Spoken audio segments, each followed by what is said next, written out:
one-off occurrence or incident. He died because of a totality of circumstances which are directly attributable to Dr. Murray. Not some mistake or some accident in the early morning hours of June 25th, 2009, but because of a series of decisions that Dr. Murray made which jeopardized his patient, which violated his obligations to his patient and the essence of his Hippocratic oath. Those violations overcome the other aspects of Dr. Murray's treatment of other patients and the good deeds he may have done before that time. Dr. Murray created a set of circumstances and became involved in a cycle of horrible medicine. The practice of propofol for medicine madness, which violated his sworn obligation for money, fame, prestige, and whatever else may have occurred. So I don't look to one isolated incident in terms of the misdeeds of Dr. Murray or the deeds of Dr. Murray. But insofar as this case is concerned, Dr. Murray engaged in a recurring, continuous pattern of deceit, of lies, and regrettably, that pattern was to assist Dr. Murray. It is almost inconceivable that Dr. Murray would have persisted in this pattern over such an extensive period of time. The lies, the deceit began and continued, as we heard, for 6 weeks' worth of testimony, to build up an absolutely astounding set of circumstances. The lies from the inception of his medical relationship at the Holmby Hills residence in terms of ordering propofol in staggering quantities, unprecedented quantities. The lies to the pharmacy and to the pharmacist, the sophisticated, intentional deception in that regard, the lies and repeated deception to those associated with Mr. Jackson, whether it be members of the staff and also members of the production team, AEG, and Mr. Jackson's personal and professional associates. The continuing series of lies to Michael Jackson's security and staff personnel at a critical point in time. The unconscionable lies to healthcare providers, lifesavers, paramedics, and medical personnel at UCLA, which were not designed to help his patient, quite the contrary, which were designed to deceive and give Dr. Murray a way out. The efforts on the part of Dr. Murray to subvert the process by attempting to destroy evidence.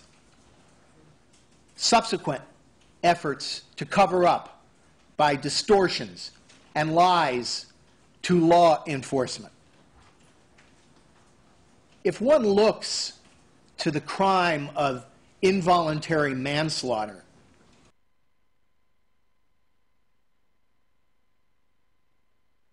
one can say this may be something that went terribly wrong, and it's tragic.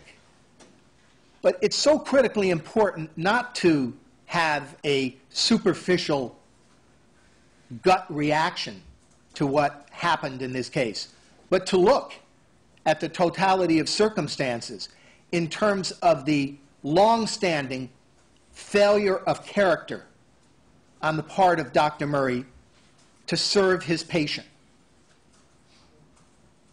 And when one does that, one can't help but be offended by the circumstances in this case.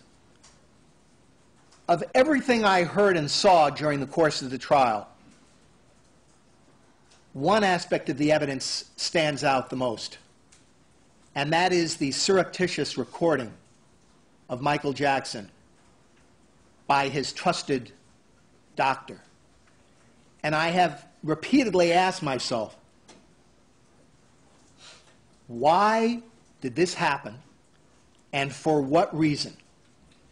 And I can speculate and surmise that there might have been some justifiable reason, some benefit to Michael Jackson.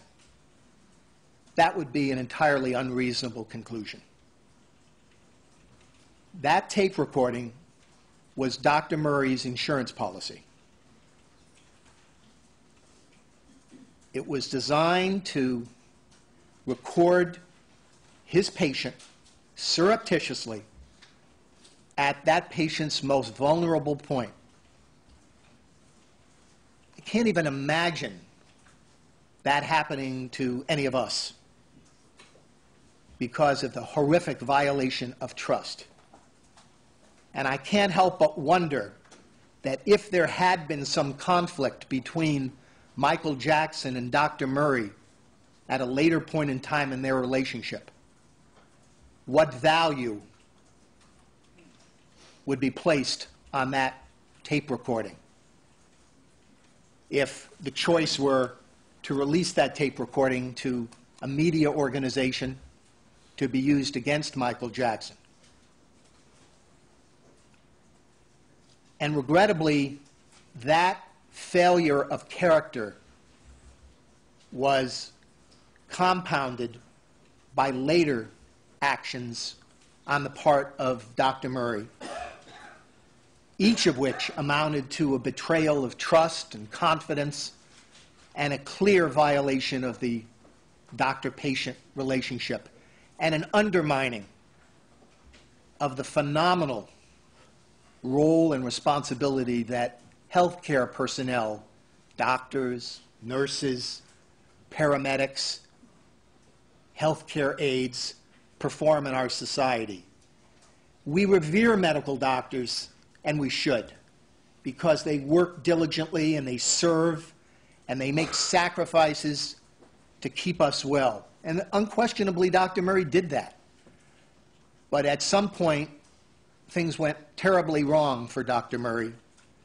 And when he had an opportunity, he didn't get out. He stayed in, and he got deeper and deeper in trouble, and he betrayed the very oaths and tenets of his medical profession. So I do look to the totality of circumstances.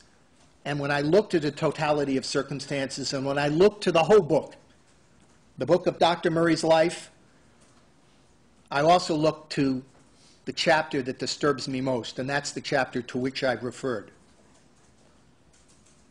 I can't say that my opinion changed after I became aware of the production involving Dr. Murray after the jury verdict in this case.